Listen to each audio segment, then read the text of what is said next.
Mapagpalang araw mga kasalo, kumusta po kayong lahat? Ngayong araw po ay meron po tayo ngayon ditong inihandang pansit canton. Ayan po, bali ano po siya, tawag dito. Meron din po pala tayong buns dito, ayan, tsaka itlog po natin. Kanino ko lang po nakita to, ayan, kasawlo pa po siya. Natuwa lang po ako, ewan ko matagal na po to. Ngayon ko lang po to napansin sa may groceries. Kaya sabi ko subukan ko nga to. Tapos sakto sila sa po, pumunta po sila ng, tawag dito, Clark, ewan po ko sa CDC, kasama po mga school friends po nila. Shoutout po sa kanila, pati po kila parin Doc na lagi pong nanonood, kila Ma'am AJ po, kila Kevin, yan, sa lahat po ng tropa po, ayan, mga kaibigan po ni Sal. Ayan.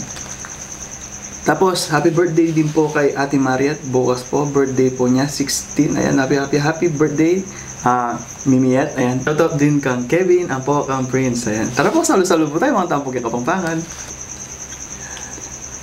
Parang ang dami po nito, no? Hindi po ako sigurado. Buksan lang po natin to. Parang ang dami po nito.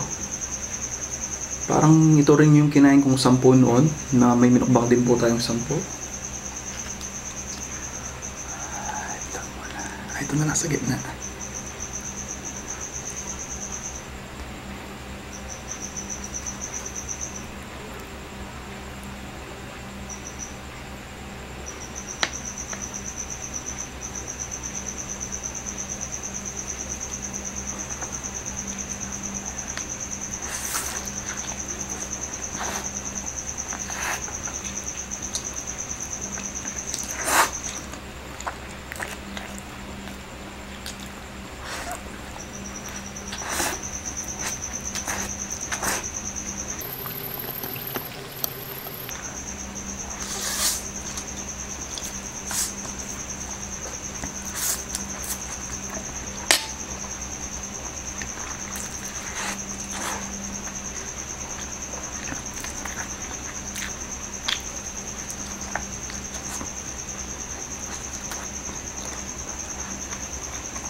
Nakalimutan ko kinuha yung tuna spread.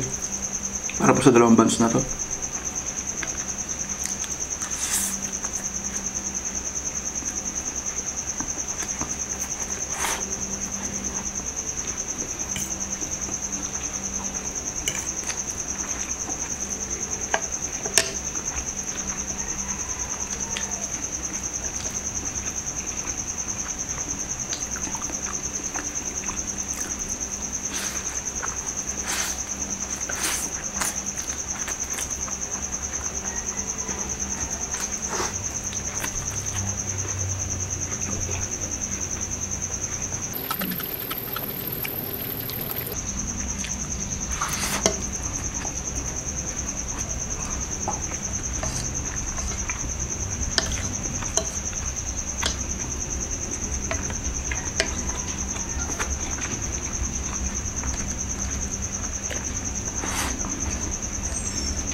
Kung kayo po yung tatanungin, ano po yung tingin nyo po? Nag-iba po ba yung lasa ng malaki sa maliit? Parang ganun.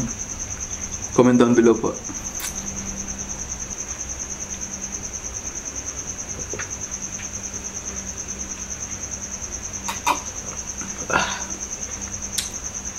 Bigla ko lang naisip na yung na-upload po pala natin yan, na hindi pa rin na-edit, yung Pancit Canton din po ata yan eh. Kaso last month pa po yun na videohan. Pero dahil nga po na-delete po tayo nitong nakaraan, para magkakasunod po pala sila niyan ma-upload. Wala lang, na-share lang. Ayan po, maraming salamat po sa wala po rin yung kasama panonood. Hanggang sa muli, ingat po ang lahat. God bless us all po.